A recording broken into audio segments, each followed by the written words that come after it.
Welcome back, everybody.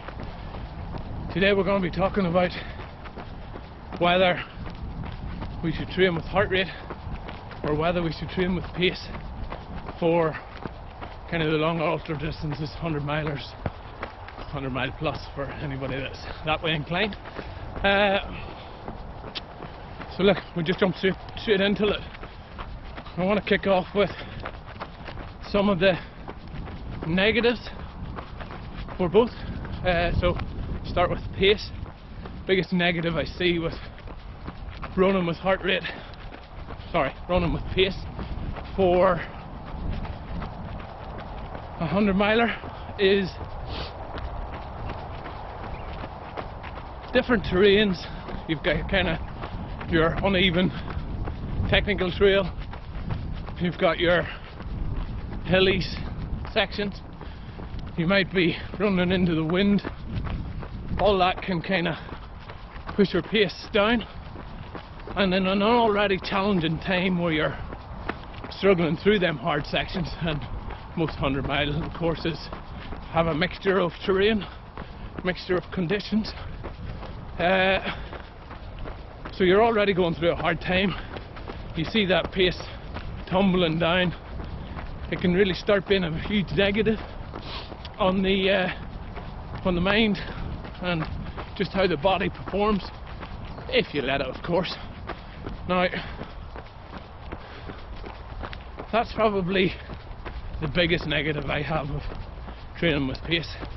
Plus, it's very hard to pace yourself for 100 miles, which for the most average people like myself, and I'm guessing if you're watching this you might be in that bracket too, most of the middle of the packers or the end of the packers, 100 mile of pace is going to equate to roughly 18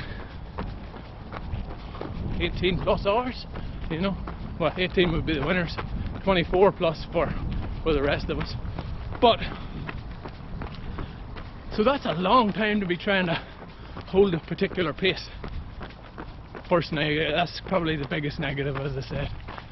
Heart rate, if you look at the negative on it, the biggest one I can find is the inconsistency in the numbers and the data that you get from heart rate and watch. Now that can be due to numerous reasons. Low battery on the heart rate monitor if you're wearing a strap, low heart or dirt or sweat, too much gathering in between the watch and your wrist and creating inaccurate numbers. So the heart rate's not flawless either, but if you look at it compared to the negative of the pace, as long as you're getting numbers 90% of the time or 95% of the time right, and most decent watches and heart rate straps are given better accuracy than that, you're going to be able to use that data wisely and to be more beneficial during the race. So as I say, that's the two negatives out of the road. We jump into the positives and we start with pace again, because I suppose the positive training with pace is, while he's catching his breath, just want to take this moment to quickly say thank you to all the subscribers, really helping the channel grow, guys. I really appreciate your support. If you haven't already subscribed and you're watching this video, hit the subscribe button please, if you get something from it, and for everybody, hit the like button, keeps it relevant for everybody else. And please leave your comments below on your thoughts on whether you should train with pace or heart rate. Back to the video. You have a goal time, you're checking your watch, you know that you're on pace for that. I would be suggesting make sure it's an average pace that takes into account of your high and low moments in the race, takes into the high and low moments of the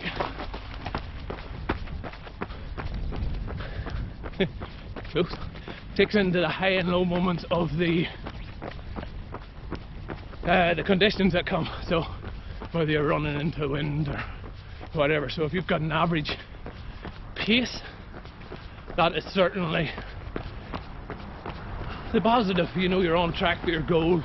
You know that all I need to do is stay under this average pace, stay close to this average pace, and I'm going to be in with a shout. So huge benefit there. The major benefit with heart rate is that you're not pushing your body into kind of the red zone. You always know where you are. The danger with trying to maintain that average pace is that you can push the body too much, get halfway, 3/4 way through a 100-miler. Trust me, this has happened to me, and you blow up. Whereas the advantage of the heart rate is, as long as you know you're never going into that red zone, chances are it's going to be longer and longer before you end up blowing up, if at all. So whether you're running uphill, whether you're running in heat, whether you're running into huge headwind, you know that you're going, okay, I'm just at my all-day heart rate.